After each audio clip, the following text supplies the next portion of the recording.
আলহামদুলিল্লাহ সুম্মা আলহামদুলিল্লাহ, আমরা হানিমুন প্যাকেজ হস্তান্তর করছি 8টা দম্পতিকে। আলহামদুলিল্লাহ, যারা তাদের নববিবাহিত স্ত্রীকে নিয়ে বেড়াতে যাবেন কক্সবাজারে, হানিমুন প্যাকেজ হস্তান্তর হচ্ছে। আলহামদুলিল্লাহ, কক্সবাজারে বেড়াতে যাবেন, হোটেলের মালিক পাশে বসে আছে, জামাইকে হানিমুন প্যাকেজ আমরা হস্তান্তর করছি। খাওয়া দাওয়া থাকা খাওয়া সব ফ্রি, সব ফ্রি ইনশাল্লাহ।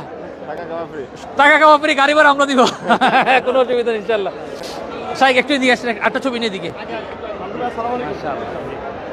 ও বলা শুনি, বইন বইন বইন, এখানে বইন, এখানে বইন। হ্যাঁ বিসমিল্লাহ দেন, দেন বিসমিল্লাহ। পাশে হোটেলের মালিক আছেন। আলহামদুলিল্লাহ, সকল বরেরা নববিবাহিত স্ত্রীকে নিয়ে তারা বেড়াতে যাবেন কক্সবাজারে থাকা খাওয়া সম্পূর্ণ পুরোটা স্পন্সর করছেন দুটি হোটেল। দিচ্ছেন যে সমস্যা নাই, যারা বৈধ স্বামী স্ত্রী নিয়ে যাবেন তাদেরকে ভাই সব সময়ের জন্য ইনশাআল্লাহ আপনাদের জন্য কমিশনে তাদের হোটেলে ব্যবস্থা থাকবে ইনশাআল্লাহ, স্পেশাল ডিসকাউন্ট থাকবে ইনশাআল্লাহ। আলহামদুলিল্লাহ, অনেক ধন্যবাদ।